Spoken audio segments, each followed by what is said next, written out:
Now, Sports Talk with Broads. Here's Hunter Brody.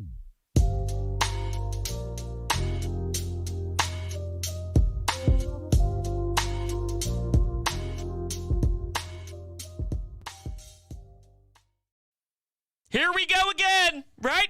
Seriously, here we go again. Shame on me because I was fooled. I actually thought that there was a chance that this team, over the next 7 games against the Braves prior to the series beginning, that they could give us something around 4-3, and at worst 3-4, just to give us a little bit of hope. But the moment I saw Friday night, I knew that it was over. I knew that they had a 0% chance to fight back because they're not made that way, because they don't have it in them, because their personality is to fold over and die. And I'm not telling you that Connor Brogdon is someone to look at and that's someone to hold to a high standard. But the reason I bring him up is because on Sunday afternoon, I saw something from him that I think defines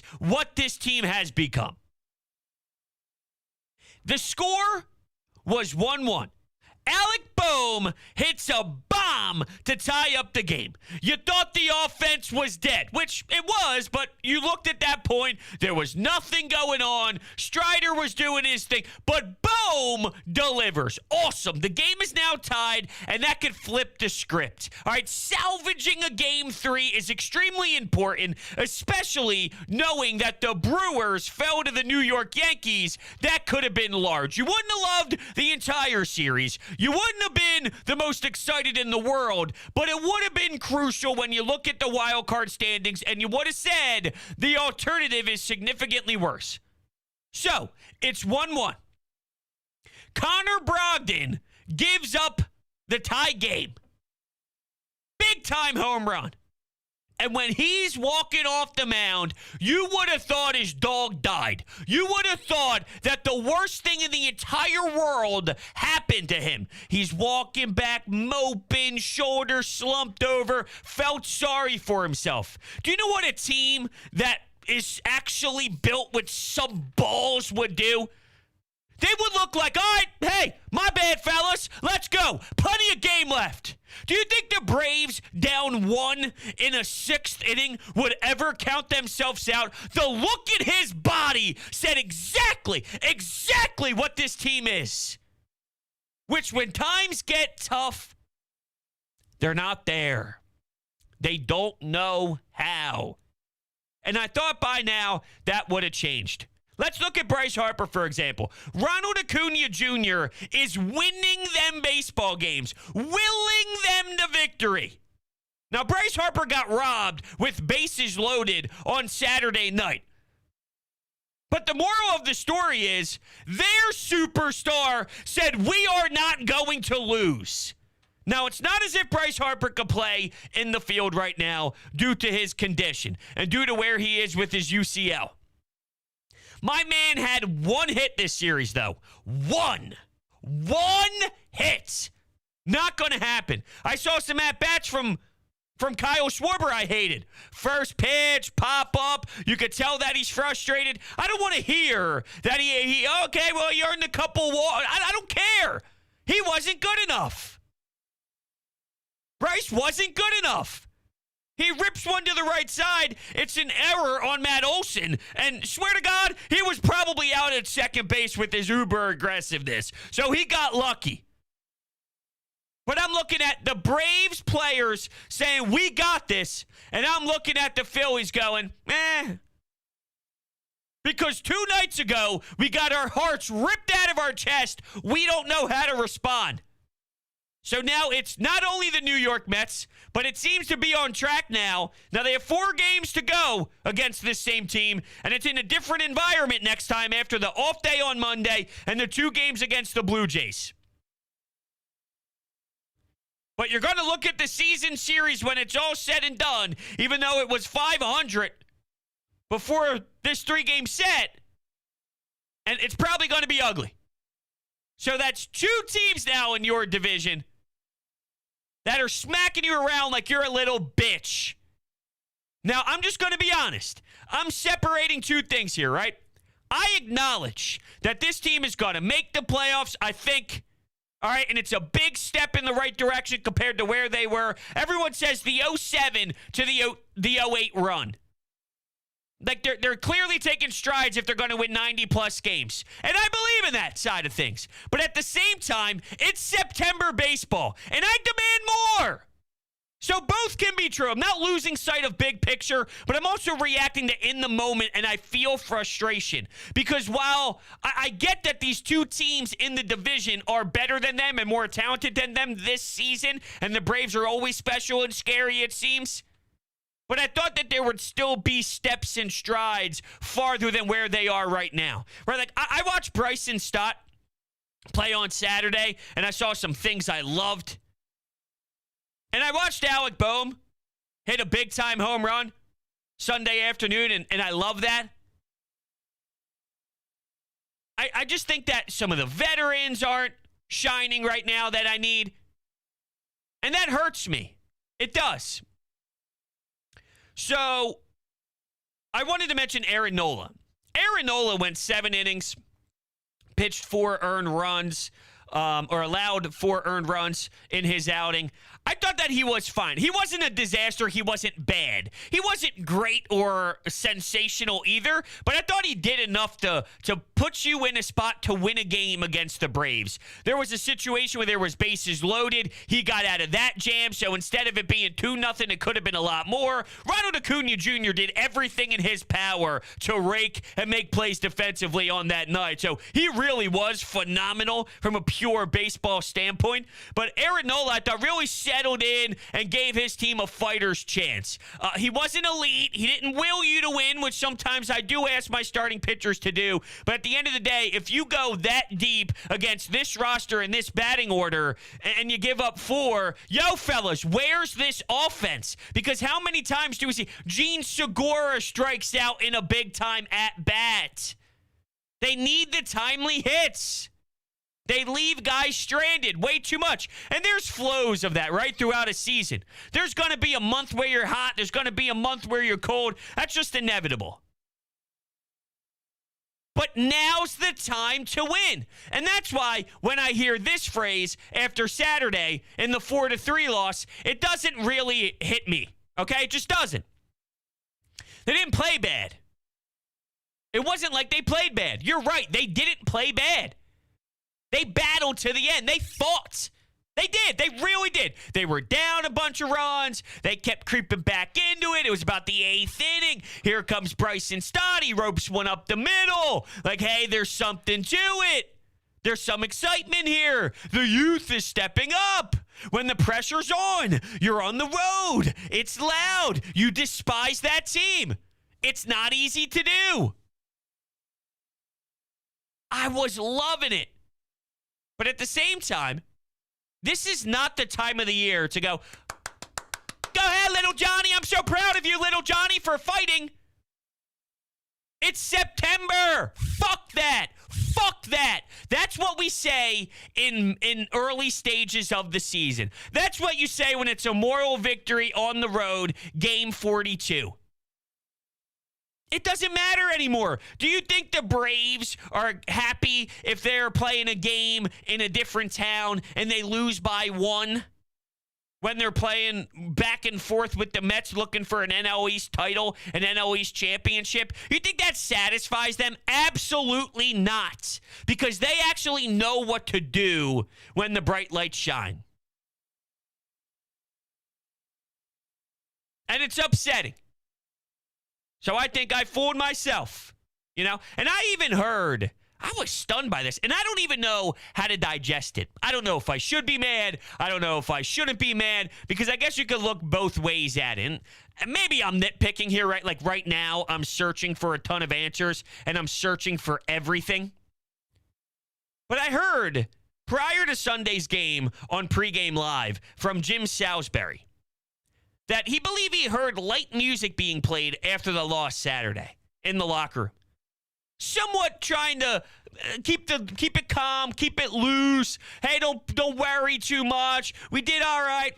Oh, man. There's part of me that thinks that's loser energy. There's part of me that thinks that real franchises that have their eyes set on the goal and actually value victories, they don't do that. They're playing music. Is that like a mini celebration?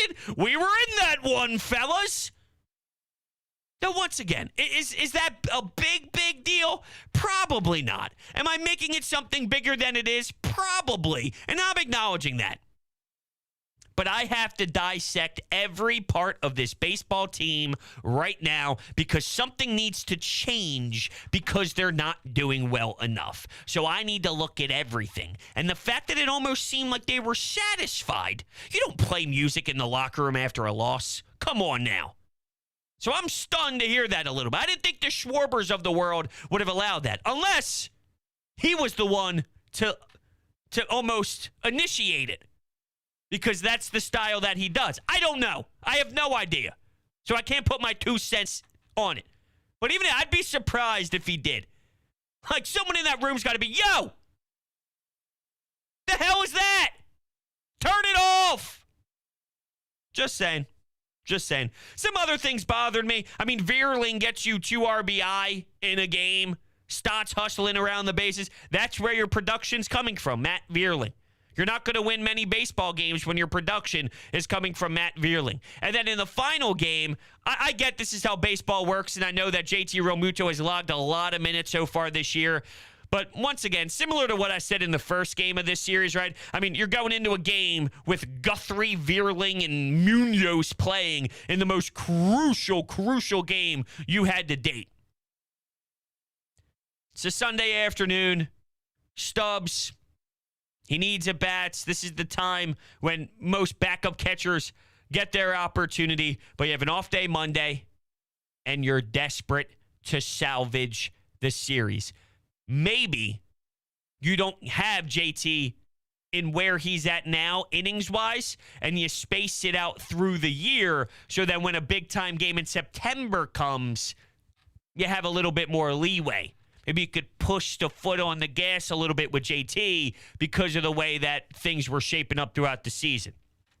Am I intensifying everything right now? Probably. That's what happens when you lose. That's what happens when I'm not okay. That's what happens when you piss me off. It's just how I roll.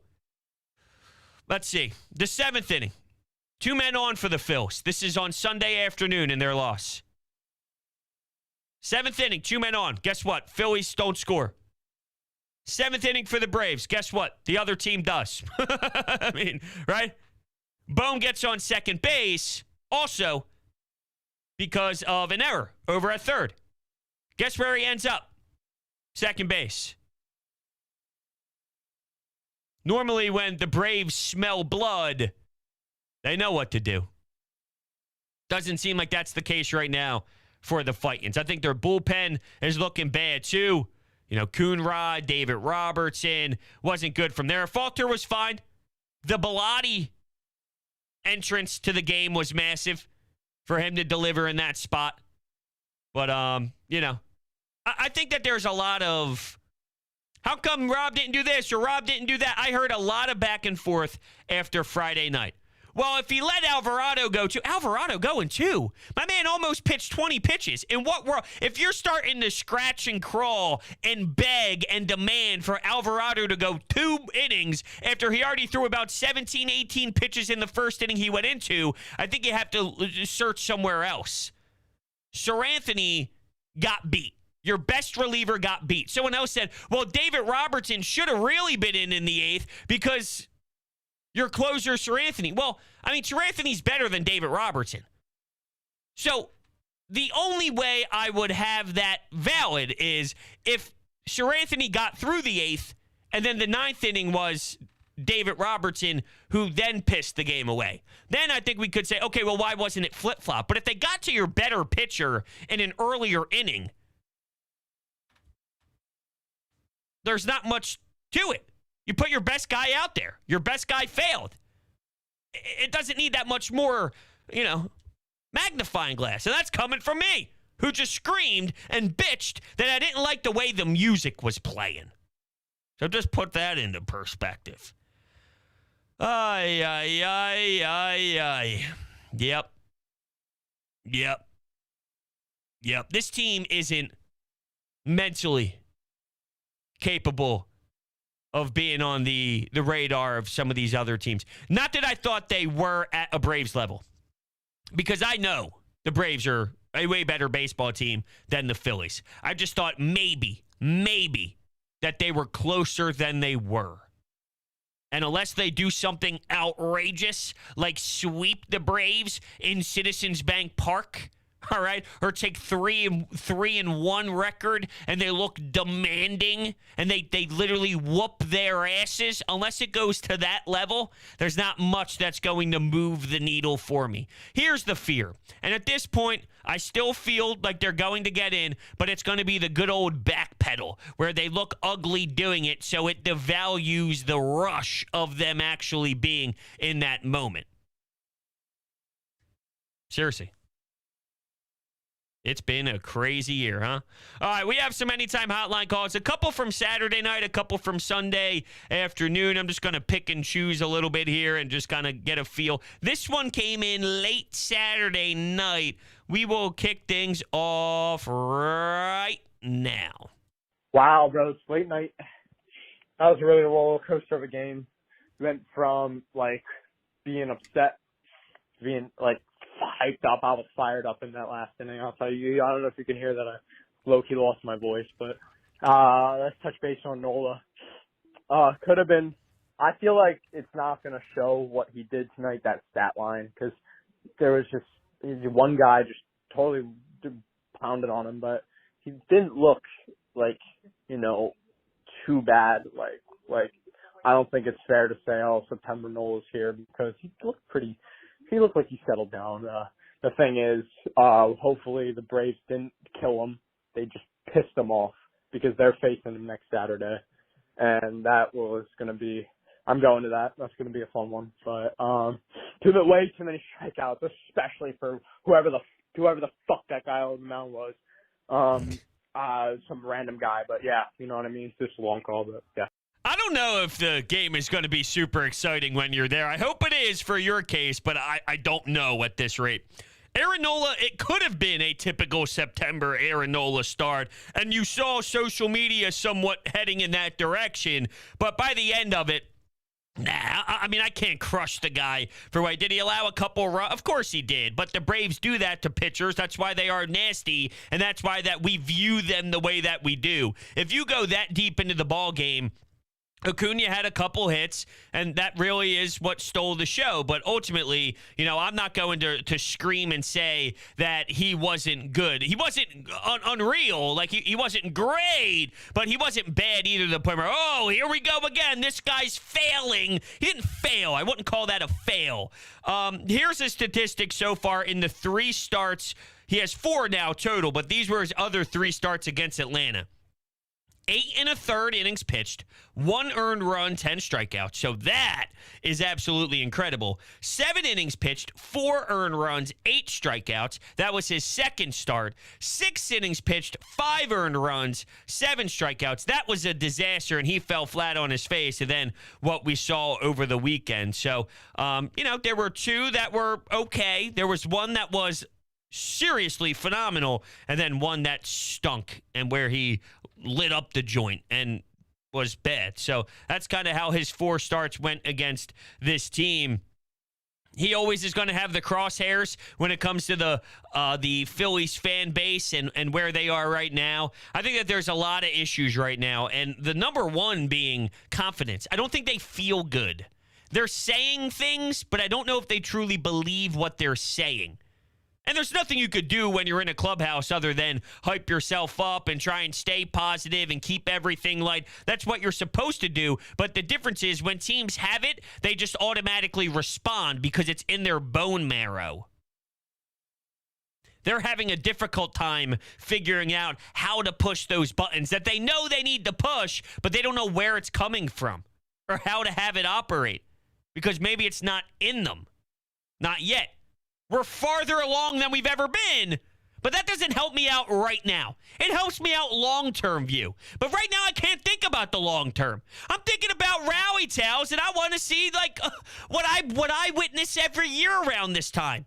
But it's other teams having the fun. We're close. And when you're close, it's that much more of a heartbreak. When you stink and you blow, it's easy to flip the damn channel and not pay attention. Trust me. I did it with the Philadelphia Flyers all year long, even though I did actually painfully go through it because I'm a douche who actually watched the damn games. But it's so much easier to remove the emotions and you don't feel that stress level. The stress is higher and the blood is boiling more because you're that much more closer, which is a good thing. It's just the strong reaction in the moment feels a little bit more painful and it hurts. But that's what sports is all about. It means it's trending right.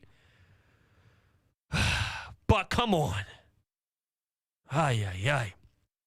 All right, here's another Saturday night call, which was the 4-3 loss. Hey, bros. This is Keith from Hagerstown, Maryland. Another gut-wrenching loss today. I just wanted to bring up a couple things. I still don't trust the bullpen, even though the bullpen was decent today. And then Ronald Acuna Jr. had 4 RBIs today, and then you might as well say he had 7 because with that catch he made off of Bryce Harper, that would have driven 3 runs. So he pretty much accumulated 7 run difference. Well, I don't know if he necessarily would have scored. Like, you're just assuming that would have cleared all of the bases. What if Acuna Jr. played a different way with it and just kept it in front of him? Or maybe that scores 2 runs, or maybe he holds it to 1 run or something. I don't know. I mean, that's probably a little bit unfair to say 1 run because of how hard it was hit over there and whatnot. But I don't know if I could fully say that it would have cleared all the bases if my memory serves me right. But sometimes my memory is foggy, and I've been watching football for the last 9, 7, 8 hours or so. So maybe my brain is fried. If I remember correctly, though, Acuna was great, though, and I want that. I want that. I want that. How do I get that? Please, tell me. I want that. How do we get Acuna? Young player who's going to take over the league by storm. Is that Andrew Painter? Do we have that in a starting pitcher that's going to be coming to us very, very soon next season, please? Is that where we're at? Is Andrew Painter even 20 years old yet? I think he's 19. Andrew Painter's 19 years old. On April 10th, 2003, he was born. So he'll be 20. Maybe that's it. But it's a lot different than having an everyday player. How come we can't get anything like that? Mick Abel, he's 21. He'll be 22 next August. So these are the young bucks. But, dude, I need more out of my leadership. Schwartz hit the home run with Gene Segura. So there was that. But when I look at the package of Schwartz, they even asked Rob Thompson after the game. His OBP hasn't really been there. Is it time to move him down? That seems to always be what's brought up whenever he's not in the groove of just smashing bomb after bomb after bomb, which makes sense because he's there for one reason. If he's not hitting the ball deep into right field or deep into center field or going the opposite way with it with the flick of the wrist like he does, well, yeah, I mean, that's why he's in that department. It's bad and ugly if not, but I'm just really upset with these foul balls or these fly balls that are happening where he's like popping up to shortstop with one. It's not really a battle of an AB. When he did hit that line drive home run to right center field, the look in his eyes and the determination, and not only that, but you could just see it was such a pro AB. And hitting's hard. It's not going to happen all the time. You're going to strike out and you're going to have bad at-bats. I want more, though, of the way that he had that swag in the home run at-bat. And I know he's got it in him. So it's a little different than maybe some other players. It's Kyle Schwarber. The guy screams professionalism. So it's not crazy to expect that and to say, yo, dude, come on, kick it into gear a little bit here, dude. We need you. This is the time. This is when the fan base goes, we're collapsing again. It's on you to make sure that narrative shifts. So please, All right, we'll take one more here. Let's take one more. This is Sunday late evening. Hey, bros, this is Malcolm in Georgia. Well, for the second year in a row, I've seen my Phillies come down here to Georgia in a crucial series in September against the Braves and pull a no-show when postseason aspirations are on the line. And I don't know. We got to take a look at this because it definitely says something with regards to this team and this squad and to some of these players that's on there who's been around these last 4 years when the Phillies have just been average or just not shown up. I mean, you know, you got to look at maybe there's a reason why Segura has never made the postseason, or Realmuto, or why Hoskins is injured, or when he does play, he doesn't show up either, or why Bryce Harper leaves the team, and then that very next year they go on and win the World Series. There's got to be something in that. We need to take a look at that and what's going on, because if you look at this series, it was basically the young guys and the people that hadn't been around that even did something, if anything. That's very fascinating. Dude, that call is so multi-layered. That's actually a really great... Man, I want to peel back a lot more from that call. I almost think that I might... Oh, man, there's a lot. There's a lot there. Whew. The Bryce thing is fascinating. I still believe that you're better with him than without him. There's something to be said, though. He's not the greatest leader in the world. And his persona and his vibe that he gives off with the big-time contract and the superstar level that he plays with, you would think that that comes naturally with his style of play. It doesn't.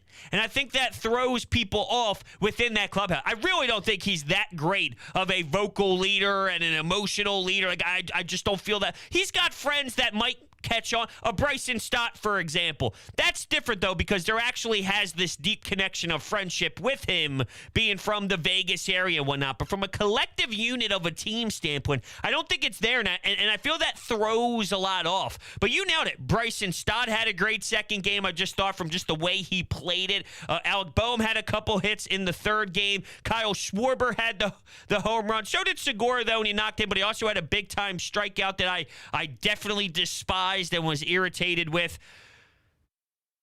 Rhys has his ups and downs. Let's look at Rhys Hoskins. Rhys Hoskins and his game log. I was surprised he even played in this series. Once I saw him out for the first two games, I just figured it would be a see you later, man.